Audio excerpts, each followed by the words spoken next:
여러분, 안녕하십니까? 오늘 이야기는 마음이 무거워지는 지역 부동산, 얼음장이라는 주제로 시작합니다. 수도권 주택담보대출 쏠림 현상이 얼마나 심각한지, 그리고 우리의 고향, 터전인 비수도권 부동산 시장은 어쩌다 이리 힘든 상황에 놓이게 되었는지 시원하게 하지만 냉철하게 한번 파헤쳐 보겠습니다. 활기찬 어조 하지만 씁쓸함을 담아 2025년 11월, 아직 오지 않았지만 불과 1년 반 뒤의 이야기입니다. 상상해보세요. 수도권, 특히 서울은 여전히 집값이 천정부지로 치솟고 있습니다. 너도 나도 내 집 마련을 외치지만 현실은 씁쓸하기만 합니다. 주택담보대출, 소위 영끌에서 어떻게든 집을 사려는 분들이 서울에만, 오직 서울에만 미친 듯이 몰리고 있다는 겁니다. 마치 거대한 블랙홀처럼 지역의 돈과 희망을 모조리 빨아들이고 있는 듯한 형국입니다. 목소리를 높여 안타까움을 담아 아니, 이게 정말 말이 됩니까? 수도권과 비수도권 간의 주택담보대출. 잔액 증가율 격차가 갈수록 태산입니다. 시간이 지날수록 점점 더 크게 벌어지고 있다는 겁니다. 서울은 20대, 30대, 40대 젊은 층이 묻지 마 투자를 외치며 빚을 내서라도 영혼까지 끌어모아서라도 집을 사겠다는 광경이 벌어지고 있는데, 물론 땀 흘려 번 돈으로 내 집 마련의 꿈을 이루는 것은 너무나 소중하고 숭고한 일이지만 이렇게 한쪽으로 심하게 쏠리는 현상은 대한민국 전체를 놓고 봤을 때 결코 바람직하지 않습니다. 정부도 손 놓고 있었던 건 아닙니다. 나름대로 해결책을 찾기 위해 동분서주했습니다. 6월 27일 그리고 10월 15일 야심차게 부동산 대책을 내놓았지만 냉정하게 평가하자면 글쎄요.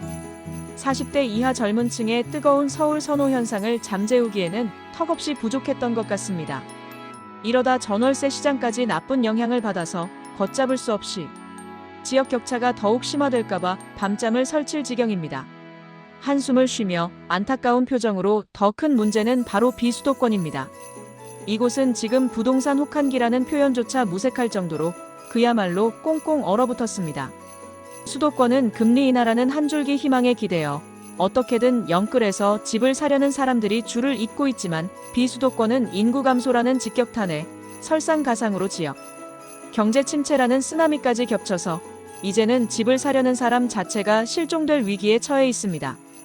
단호하게 하지만 절박하게 특히 팔리지 않고 쌓여가는 미분양 아파트가 가장 큰 골칫덩어리입니다. 건설 자재 가격 상승으로 분양가는 자꾸만 천정부지로 치솟는데 엎친 데 덮친 격으로 집값은 속절없이 하락하니 제정신 가진 사람이라면 누가 감히 선뜻 분양을 받겠습니까? 부산, 대구는 이미 주택 수요가 완전히 바닥을 치고 공급은 남아돌아서 2025년 하반기에도 암울한 집값 하락세가 멈추지 않을 거라는 비관적인 전망까지 쏟아지고 있습니다. 그나마 울산은 조선업이 조금씩 기지개를 켜면서 간신히 버티고 있다고는 하지만 인구 감소라는 거대한 파도 앞에 언제 무너질지 모르는 위태로운 상황입니다. 목소리를 높여 분노를 담아 하니 도대체 정부는 지금까지 뭘 하고 있었던 겁니까? 수도권 집값 폭등을 막겠다고 땜질식 규제만 쏟아낼 게 아니라 비수도권 부동산 시장을 되살릴 획기적인 대책은 왜 감감무소식인 겁니까? 이러다 지역 경제 완전히 잿더미로 만들 작정입니까? 차분하게 희망을 이야기하며 그래도 아직 절망하기는 이릅니다. 희망의 불씨는 아직 살아있습니다. 대전과 세종은 행정수도 완성이라는 국가적인 프로젝트에 힘입어 주택시장이 다시 활기를 띨 가능성이 조심스럽게 점쳐지고 있습니다. 광주는 집값 하락세가 서서히 멈추고 거래량이 어느 정도 유지되면서 보합세를 유지할 것이라는 긍정적인 전망도 나오고 있습니다. 강원도는 때마침 주택 거래량이 꿈틀대며 회복되고 미분양 아파트가 줄어드는 추세에 힘입어 일부 지역에서는 집값이 소폭 상승할 거라는 기분 좋은 이야기도 들려오고 있습니다. 긍정적인 어조로 경남도를 칭찬하며 특히 경남도의 빠른 움직임과 적극적인 노력이 우리의 눈길을 사로잡습니다.